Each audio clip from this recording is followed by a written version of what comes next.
అర్థం కాలే. లుచ్చానా కొడుక మాట్లాడే ముందు ఆలోచన చేసి మాట్లాడు. కాంగ్రెస్ పార్టీని మాట్లాడే ముందు ఇవాళ మా ముఖ్యమంత్రి గారిని మాట్లాడుతున్నావు, మా ముఖ్యమంత్రిని పట్టుకొని మాట్లాడుతున్నాం ఇష్టం వచ్చినట్టు.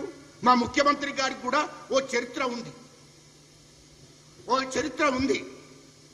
ఆయన కష్టపడి పైకి వచ్చినోడు రాబాయి. నీ లెక్క థర్డ్ క్లాసులు లెక్కలు చేసి నీ అయ్య లెక్క నీ లెక్క థర్డ్ క్లాస్ పనులు చేసుకుంటా ముఖ్యమంత్రి కాలే.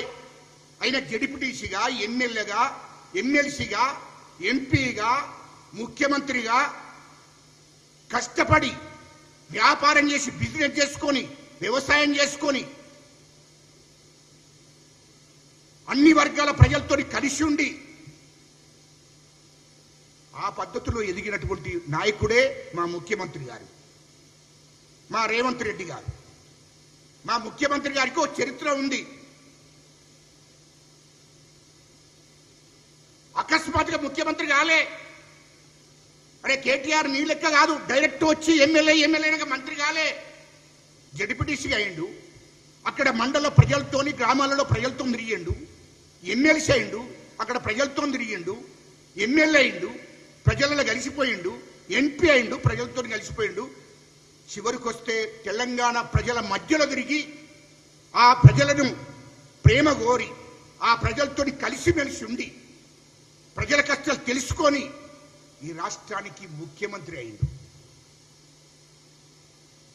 మీ లెక్క మీ కేసీఆర్ లెక్క కేటీఆర్ మీ లెక్క పార్టీ పేరు చెప్పుకొని పార్టీలో వసూలు చేసి డబ్బులన్నీ వసూలు చేసి తెలంగాణ సెంటిమెంట్ను ఉపయోగించుకొని బెదిరించి అదిరించి వ్యాపారులను బిజినెస్ వాళ్ళను బ్లాక్మెయిల్ చేసి డబ్బులు వసూలు చేసి పార్టీని నడుపుకోలే. దమ్మున నాయకుడే మా రేవంత్ రెడ్డి గారు, మా ముఖ్యమంత్రి గారు. మా ముఖ్యమంత్రి గారికి ఒక చరిత్ర ఉంది.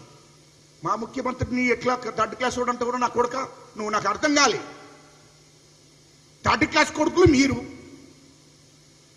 పార్టీ చరిత్ర ఉన్న పార్టీ ఈ దేశానికి స్వాతంత్రం తీసుకొచ్చిన పార్టీ కాంగ్రెస్ పార్టీకి 130 ఏళ్ల చరిత్ర ఉంది.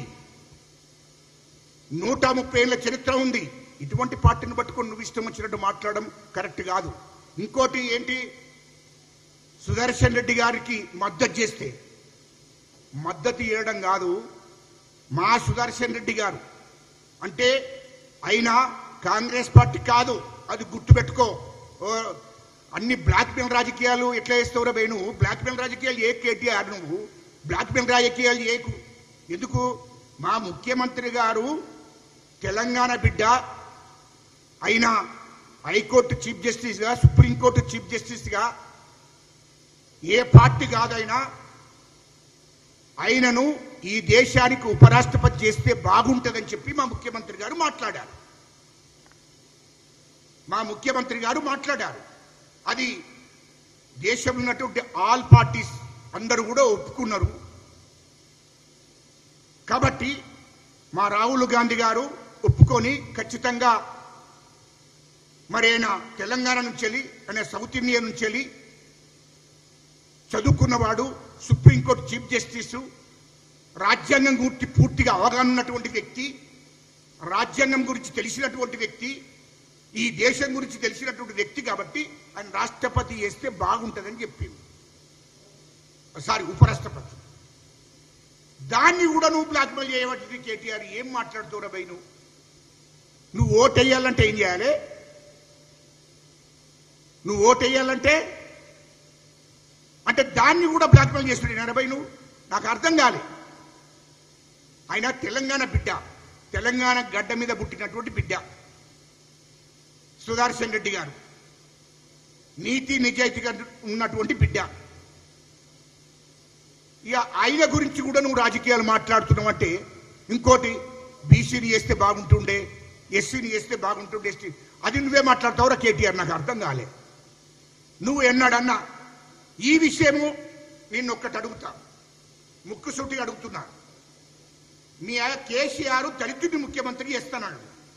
మరి దళితుడిని ఎందుకు ముఖ్యమంత్రి చేయలేదని మీరు నాకు అది చెప్పాలి. ఫస్ట్ దాని జవాబు చెప్పు. దళితుడిని ముఖ్యమంత్రి చేస్తాను ఎందుకు చేయలేదు?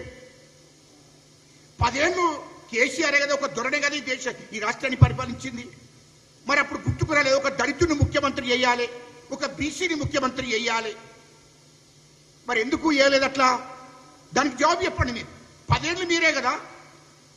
అదేవిధంగా పార్టీ అధ్యక్షుడు, కనీసం పార్టీ అధ్యక్షుడు కేసీఆర్ ముఖ్యమంత్రిగా ఉన్నాడు. కేసీఆర్ ముఖ్యమంత్రిగా ఉండి కనీసం టీఆర్ఎస్ పార్టీకి అధ్యక్షుడిని ఒక బీసీని చేసిండ్రు, అది ఒక దళితుని చేసిండ్రా. అప్పుడు కూడా వేయలేదు కదా.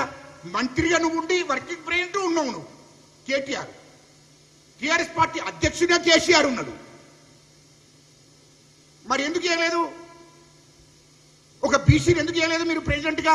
ముఖ్యమంత్రిగా నేను ఉన్నా కదా, మరి ఒక బీసీని టీఆర్ఎస్ పార్టీకి చేస్తారని ఎందుకు వేయలేదు? దానికి యోగ్యం నువ్వు మాట్లాడే అర్హత నీకు లేదు.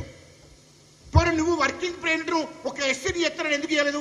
ఒక ఎస్టీని ఎత్తారని ఎందుకు వేయలేదు నువ్వు?